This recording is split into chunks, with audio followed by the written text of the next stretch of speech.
Ready for a little inspiration? Next Thursday, the Coast Mental Health Association will bestow its annual Courage to Come Back Awards to 6 people who've overcome seemingly insurmountable challenges and then reached out to help others. They are remarkable stories, and Deb starts it off with insight tonight. Deb. Yes, thanks, Chris. And I've been interviewing these people for quite a few years now, and I marvel every year at their strength and their courage. Just amazing. And tonight I'd like to introduce you to Jerome Bouvier. Those who call him the youth whisperer. He speaks, and kids who are on the outer edges of society actually listen to him. He says he's been lucky to see life from 2 perspectives. In his younger years, he stood tall, he was invincible, and he got into a lot of trouble. Then, at 27, he was forced to see life from a totally different perspective. In this picture, the amazing sense of loss and just where do I go, where do I belong, where do I fit? And it was sketched by 2 downtown Eastside kids. Jerome Bouvier loves his job, but the truth is, it's much more than a job. It's his passion. He works with teenagers at risk. Obviously, the key is to let them know they're valued. He knows exactly how they feel, what they think, because he's been there. And he doesn't tell them what to do. He asks them what they need. Kids just want you to be real and straight up. They don't want you to put all the fluff there. And I've been fortunate to be able to, have a straight up and honest conversation. And what they take away from it is completely up to them. He knows what he knows because he was one of those teenagers at risk. He hung out at the racetrack working with the horses.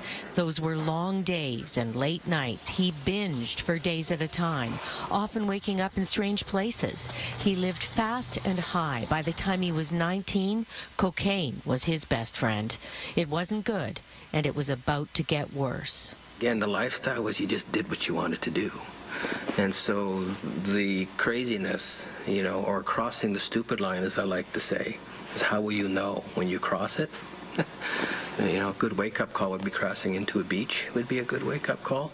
Yes, Jerome was water skiing in California when the boat that was going 50 miles an hour swerved left, and Jerome went right. And my ski caught and shot me out of my ski. And I bounced and somersaulted across the water and crashed into the rocks. And the impact of hitting the rocks, I crushed my back. He was in a coma for more than a month. When he finally woke up, the doctor told him he'd never walk again. He spent 5 months in hospital, and he was just 23 years old. It's hard to believe, but Jerome went back to drugs until one night when his friend called him for help, and Jerome found his friend's 14-year-old daughter dying in the bedroom. I eventually found him in the kitchen, and he was babbling and kind of wrecked, and there was heroin all over the place. And he was going on about his daughter and partying and stuff, but there was no one in the house. So I wheeled through the house trying to find someone, and I went by a bedroom and looked in, and I saw a set of feet underneath a bed. Her eyes were open, and there was a syringe stuck in her arm still. That was it for Jerome. No more drugs. He went back to school. He got his master's degree in leadership. He still loves horses. He was the first disabled rider in North America to race. But that wasn't all. He scuba dives. He's raced marathons with his hand cycle. He plays tennis. And 5 years ago, he married Janice. Talk about a life lived well. Now, when you look back, you think that my journey has taught me a great truth, and that was the fact that everything that I've been searching for has been here the whole time. And it just took a lot of things in my life to realize that I had it here. And that's the message to the kids is, it's here. As tough as it is out there, it's here if you trust in it. And the good news is the kids Jerome helps trust him. Told ya. Jerome has spoken to 150,000 teenagers over his years as a youth counselor. He is one cool dude.